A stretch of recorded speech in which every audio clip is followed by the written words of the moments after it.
I want everyone to place their hands over their ears. How are you? Now take them off. Did you hear what I said? No, probably not. I said, hi, how are you? That is what it feels like for somebody who is hearing impaired. I have worked with Foundation's children and teens for 2.5 years now, and I have practiced sign language in order to communicate with them. I've realized how difficult it is to be in their shoes.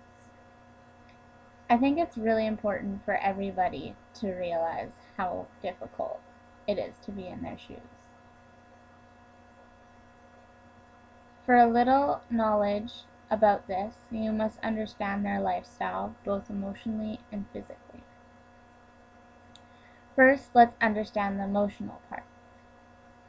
I want you to imagine yourself sitting somewhere, whether that be a bus stop, at school, anywhere.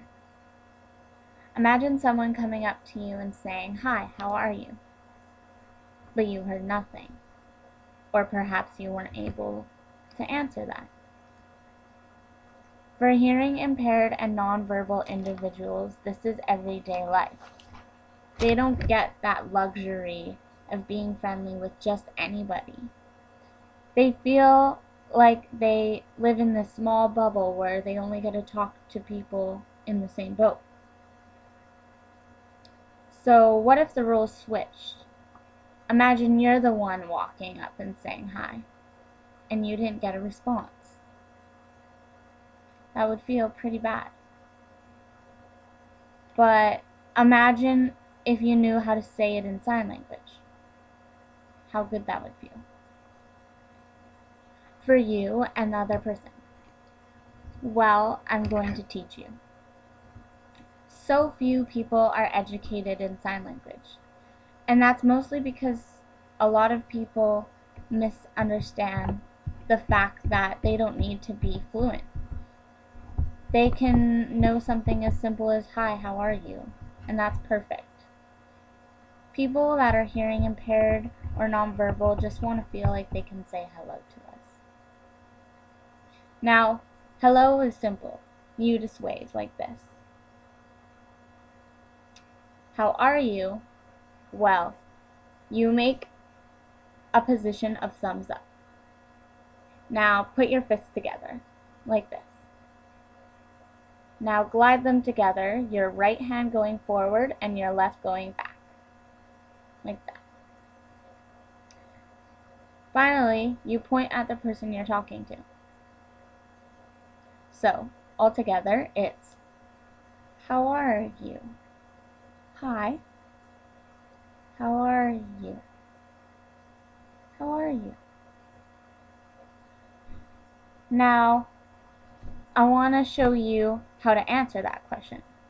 It's helpful to know good and bad in sign language because you'll be able to recognize if a person is okay.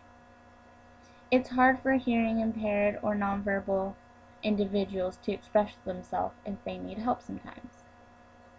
So, this is useful.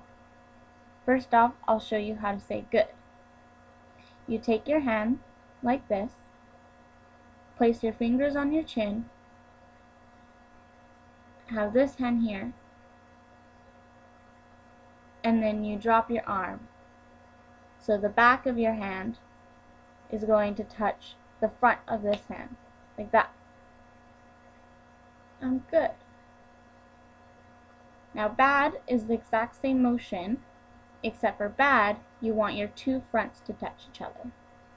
So you go like this. Bad. I'm bad. And that's how you ask, how are you, and respond.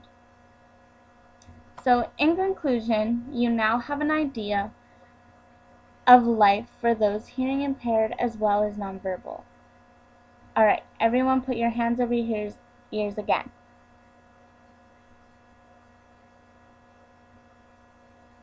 Now take them off.